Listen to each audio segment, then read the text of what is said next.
Subscribe to my channel. And also press this bell icon.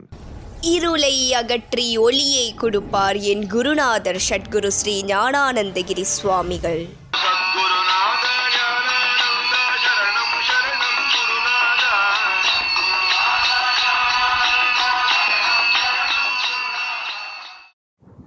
ஓம் நமோ பகவதே ஞானானந்தாய.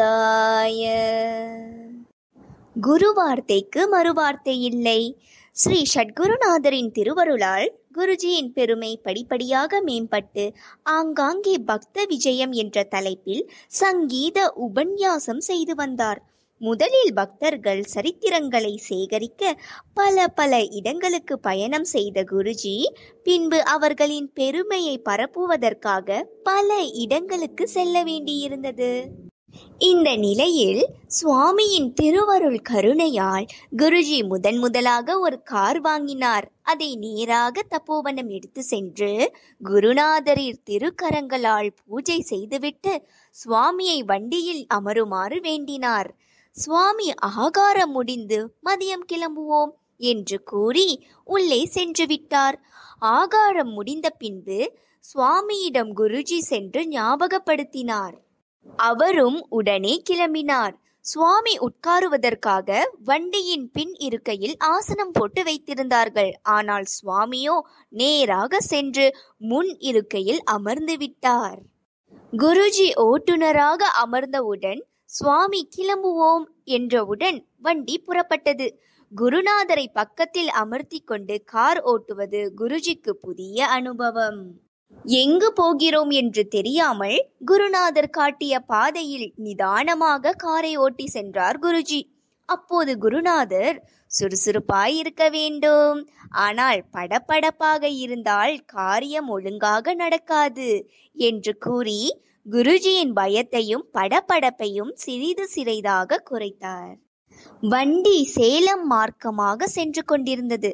அப்போது குருநாதர் வண்டியின் வேகத்தை காட்டும் மீட்டரை காட்டி, அது என்ன 10 100 வரை நம்பர் போட்டிருக்கிறது, ஒரு முள் ஆடிக்கொண்டிருக்கிறதே என்று கேட்க, அதற்கு குருஜி வண்டி எவ்வளவு மைல் வேகத்தில் செல்கிறது என்பதை அது காட்டுகிறது என்றார். உடன் சுவாமி, அந்த முள் ஏன் திரும்ப 30 40லேயே போகிறது, மேற்கொண்டு போகாதா என்று கேட்டார்.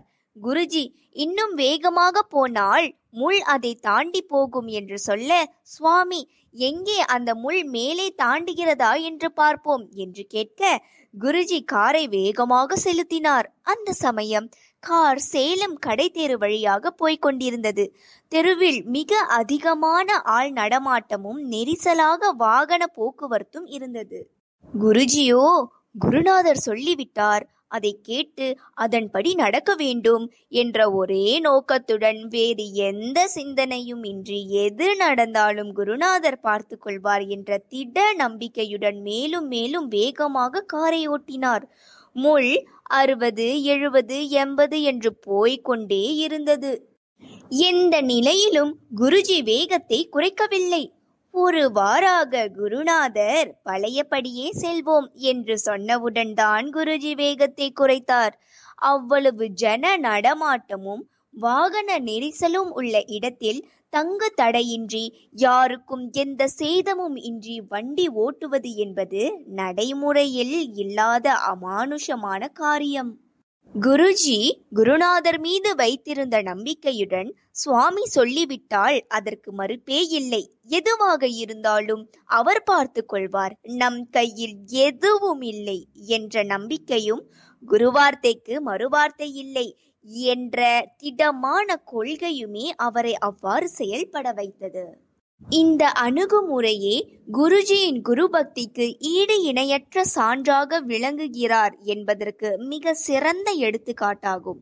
நாமும் அவ்வாறே குருவின் மீது பூரண நம்பிக்கையுடன் அவர் திருப்பாதங்களில் சரணடைந்து குருவார்த்தைக்கு மறுவார்த்தையின்றி நடப்போமேயானால் நம் வாழ்வில் எல்லா நலமும் எல்லா வளமும் பெற்று எடுத்து காரியம் அனைத்திலும் வெற்றி பெறுவோம் என்பது உறுதியாகும். ராதே கிருஷ்ணா, ராதே கிருஷ்ணா, ராதே கிருஷ்ணா.